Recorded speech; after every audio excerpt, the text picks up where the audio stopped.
आयटक संलग्न अंगणवाडी बालवाडी कर्मचारी युनियनच्या वतीने आज 3 जानेवारी 2026 रोजी सावित्रीबाई फुले यांची जयंती विजया पावडे यांच्या अध्यक्षतेखाली वर्धा येथे घेण्यात आली। त्याप्रसंगी बालविकास प्रकल्प अधिकारी कल्पना माळोदे पांडे यांनी सविस्तर मार्गदर्शन केले। त्या पुढे म्हणाल्या, सावित्रीबाई फुलेंनी महाराष्ट्रामध्ये जे भरीव काम केलेलं आहे त्या मानाने शासन स्तरावर देखील दखल सावित्रीबाईंची घेतल्या गेलेली नाही। त्यांचं जे स्मारक व्हावं अशी जी मागणी आहे त्याला आजच्या सभेत आपण सगळ्यांनी मनापासून पाठपुरावा केला पाहिजे आणि महाराष्ट्रातल्या एकमेव अशा मोठ्या समाजसेविकेचं स्मरण आजच नाही सदैव आपल्या मनामध्ये ठेवलं पाहिजे आणि त्यांच्या एकूण कार्यापासून त्यांच्या एकूण जीवन चरित्रापासून जीवनातल्या मोठ्या घटनांपासून काहीतरी प्रत्येकीने आत्मसात केलं पाहिजे। आपल्या मनातला अनुत्साह बाजूला ठेवला पाहिजे। आपल्या कामाप्रती आपल्या जे काही आपलं ध्येय आहे त्याच्याप्रती सजग असलं पाहिजे, त्याला बांधील असलं पाहिजे। एवढ्याच मी तुम्हाला शुभेच्छा देईन। आणि आजचे 2 विषय आहेत, सहभाग नोंदणी आणि महिला जागा। सहभाग नोंदणी हा अतिशय छोटा विषय आहे, तो तात्काळ तुम्ही पूर्ण केला पाहिजे। कुठलाही लढा तन मन धनाशिवाय होत नाही हे तुम्हाला माहिती आहे। इथून इथे करणारी व्यक्ती म्हणजे सावित्रीबाई आहे।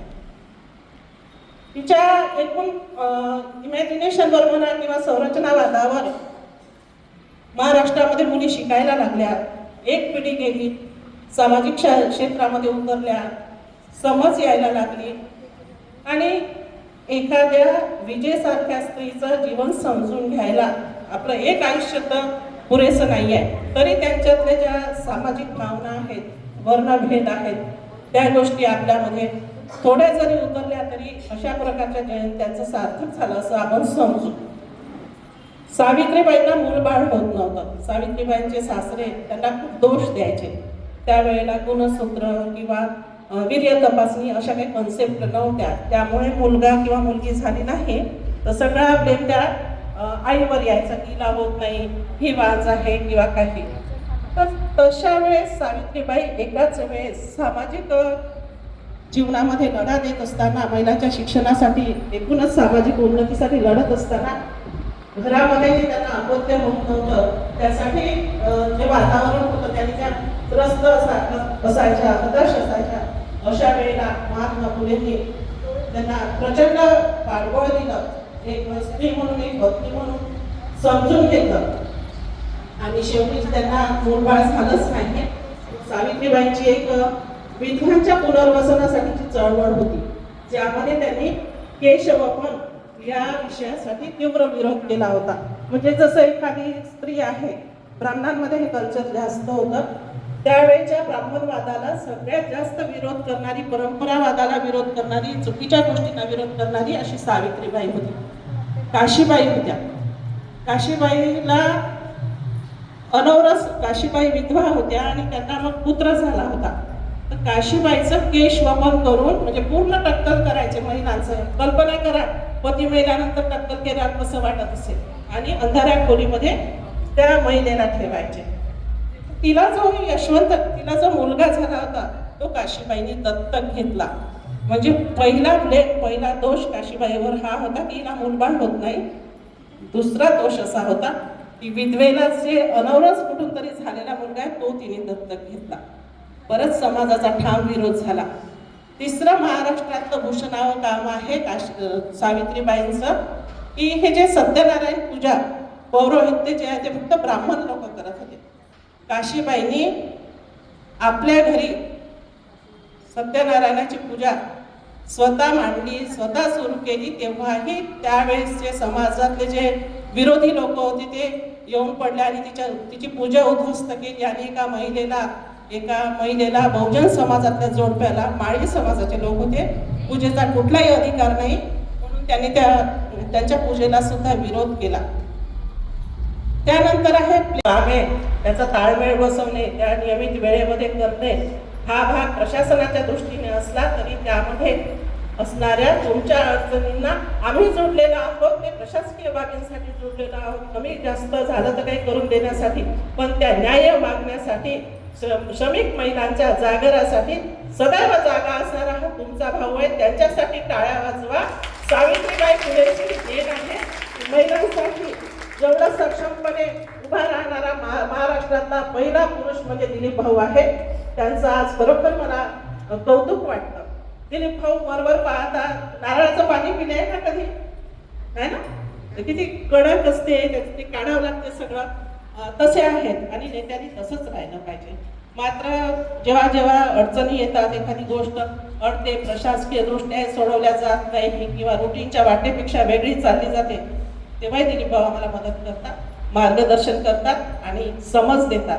ते फक्त तुमच्यासाठी लढतात हा भाग आहेच, पण मुख्य गोष्ट अशी आहे की ते आम्हालाही सहकार्य करतात. असं नाही की तुमचे प्रश्न तुम्ही सोडवा, आम्ही करत नाही. आपण एखादा प्रश्न घेऊन जा, अडीअडचणीवर आयुक्त कार्यालयात घेऊन जा, त्यासाठी ते सतत मार्गदर्शन करतात. म्हणून ते जेव्हा जेव्हा मला बोलवतात मी त्यांना नाही म्हणू शकत नाही, यावं लागते. आपण केलं पाहिजे असं वाटते. आपल्या बाया आहेत, घरचे तर प्रॉब्लेम नेहमीच राहणार आहे. असं एकंदरीत आजचं औचित्य, आजचा हा सुंदर असा आयोजित कार्यक्रम. म्हणून तुम्हाला आजारपणाच्या रजा मिळाल्याच पाहिजे. मिळाल्या पाहिजे की मिळाल्या पाहिजे.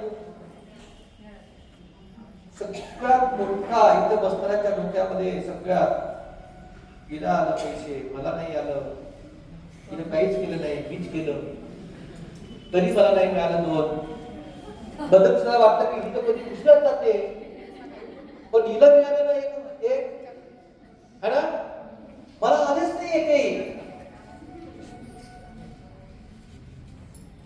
किती नाम दिलेले,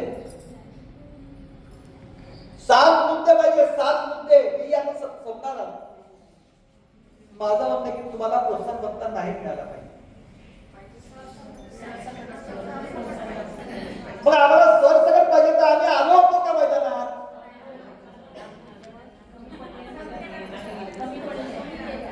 प्रश्न आहे की नाही?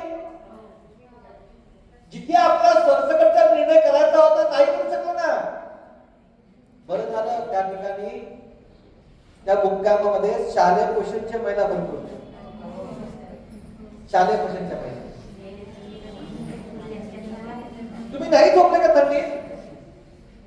मला नाही वाटत इथल्या नवीन लागलेल्या पोरी कदाचित थंडीत झोपल्या नसतील, पण ज्या जुन्या महिला होत्या थंडीत झोपलेले. 150 किलोमीटर पायी लांब मार्ग आपण केला. बरं झालं. माझी इच्छा होती की वर्ध्याचा सेवाग्राम आश्रम हा आंतरराष्ट्रीय ठिकाण आहे, आंतरराष्ट्रीय ठिकाण.